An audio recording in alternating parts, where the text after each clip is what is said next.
सणासुदीच्या पार्श्वभूमीवर राज्यामध्ये साखरेच्या दरात वाढ झाली असून साखरेचे दर प्रति किलो 75 रुपयांवर पोहोचले। साखरेच्या दराने अवघ्या एका दिवसामध्ये 1000 रुपयांची उसळी घेतली, त्यामुळे सर्वसामान्यांचं बजेट कोलमडलंय।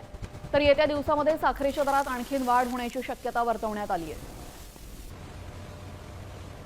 जुलै महिन्यात साखरेचे भाव 40 रुपये किलो होते। मागच्या एक महिन्यापासून 1 तारखेपासून 50 झाले, आता 10 दिवसा पहिले 55 झाले, आता 2 दिवसामध्ये 60 झाले। आजची किंमत त्याची 75 रुपये। आमच्याकडे जुन्या भावात माल आम्ही 72 विकत आहे।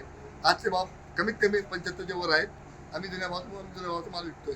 पहिले झाले 4000 झाले 4200 झाले 5000 5000च्या नंतर आले 6000 6000च्या नंतर 6100 6500 65 का हो गया 7000, आज होगा 7500।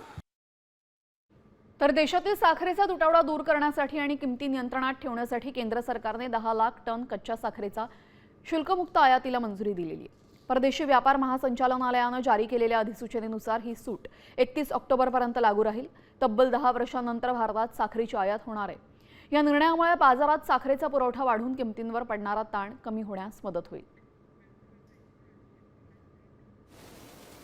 दरम्यान व्यापाऱ्यांकडून साखरेची साठेबाजी होत असल्याचा आरोप राजू शेट्टींनी केलाय। तर एमएसपी वाढणार म्हणून साखरेचा काळाबाजार सुरू असल्याचं सतेज पाटलांनी म्हटलेलं आहे, पाहूयात। अचानक साखरेच्या दरानं जी काही उसळी घेतलेली आहे ती कुठेतरी संशयास्पद आहे। साखरेचे दर पुढच्या 2 महिन्यामध्ये वाढवायचे आधीच ठरलेलं होतं आणि त्यामुळं व्यापाऱ्यांनी कमी दरामध्ये साखर विकत घेऊन तिथंच साखर कारखान्याच्या गोडाऊनमध्ये ठेवून दिलेले आहे। म्हणजे हे पैसे रिकव्हरी चोरून काळा पैसा तयार करणाऱ्या कारखानदारांच्या घशात जाणार आहेत।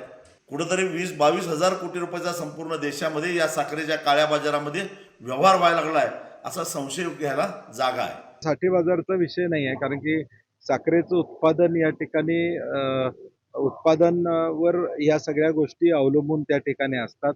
परंतु साखरेची एमएसपी वाढली पाहिजे ही साखर कारखानदारांची भूमिका शेतकऱ्यांच्या हितासाठी या ठिकाणी। आणि मला वाटते केंद्र शासनानं मध्ये निर्णय घेतो म्हणून 15 दिवसात निर्णय घेतो म्हणून सांगितलं होतं, ते काय घेतलेला दिसत या ठिकाणी नाही आहे आणि म्हणून त्याचा परिणाम आता बाजारामध्ये दिसतोय।